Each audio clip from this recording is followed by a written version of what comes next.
Television loves to play the latest political ads, particularly negative ads. What drives me crazy is when news outlets let candidates make charges without fact-checking the allegations. Here are a couple of spots from the Senate races in Georgia and Colorado. Michelle Nunn's own plan says she funded organizations linked to terrorists. I'm David Perdue, and I approve this message. My opponent, Congressman Gardner, led a crusade that would make birth control illegal and sponsored a bill to make abortion a felony, even in cases of rape and incest. His record is beyond troubling.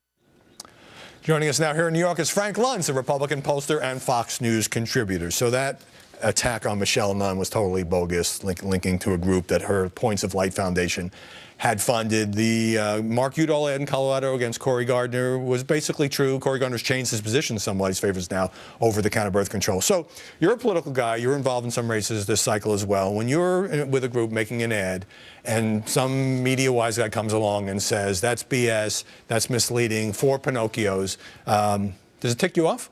But it matters. Accuracy matters. Trust matters. It's one of the reasons why the American people don't trust anybody running for office on the Republican or Democratic side. Why some positive ads have actually cut through, because you don't have to challenge them because they're using some factoid to try to prove a point. The most positive ads, the most powerful ads in this campaign, Joni Ernst, castrating pigs to demonstrate that she's against pork in Washington. That ad put her on the map. I think that ad is going to elect her to the U.S. Senate. Cory Gardner challenging what you saw there.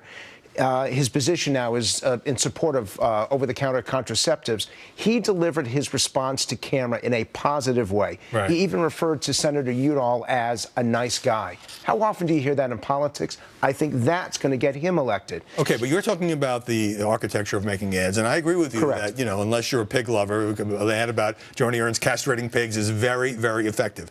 But when PolitiFact or Washington Post fact checker, and I did some ad watches for Fox this week, when they come along and say this is exaggerated, this is misleading, or this is just flat wrong, how much impact does that have when you can play an ad hundreds of times? It depends. More often than not, it doesn't have an impact. And the reason why is that so many more people see the ad on television than actually read about it in the newspaper. So what campaigns now do is that they take that PolitiFact, or they'll take your ad watch and turn that into a commercial. But then it gets too convoluted. It gets too complicated. He said this, he said, she however, said, the documents show. And the Washington, and it just becomes undecipherable. You have a responsibility in politics to tell the truth.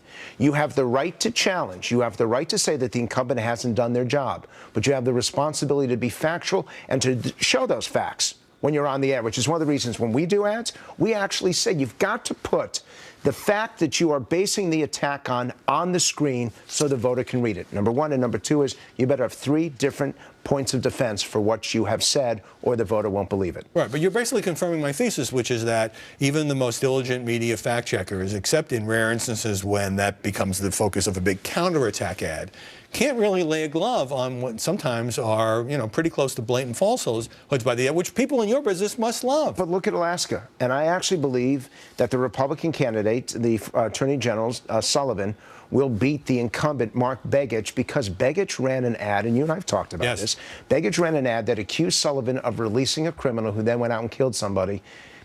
Sullivan wasn't even Attorney General when that person was released, and the family said, take the ad down. It's not accurate. You're hurting us. How long did it take Begich to bring it down?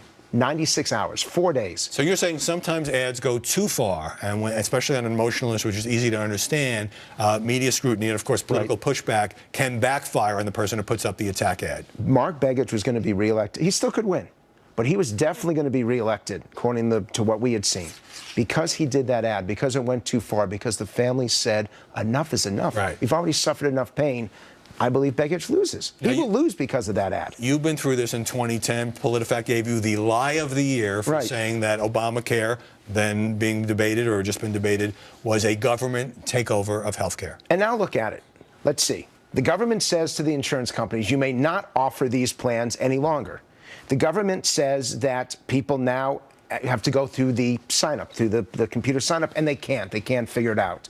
6 million people, or 7 or 8, we're not quite sure exactly how many millions of people have lost their care. Right. There were all kinds of problems. The administration oversold it. It was deceptive. But the care is still administered by private insurance companies, so it's not quite a government takeover. As determined by the government. And even Nancy Pelosi herself has acknowledged that the government has made these decisions on behalf of the American people. So she says it's a positive. But even she acknowledges that the government is now directly involved. Does PolitiFact take it back? No. So more people will know about it because of this interview, but does PolitiFact take it back? And one more point. I got just a few seconds. So 4 years later, your message to PolitiFact is? My message to PolitiFact is where are you? Which camera? One or two? Don't let your political bias get in the way of your accountability. You serve an essential purpose in holding candidates and campaigns accountable, but you have to get it right, just as you expect the candidates to get it right. How was that? Did I dial okay? That was okay. Good. All right. Frank Luntz, thanks very much for joining us. Thank you.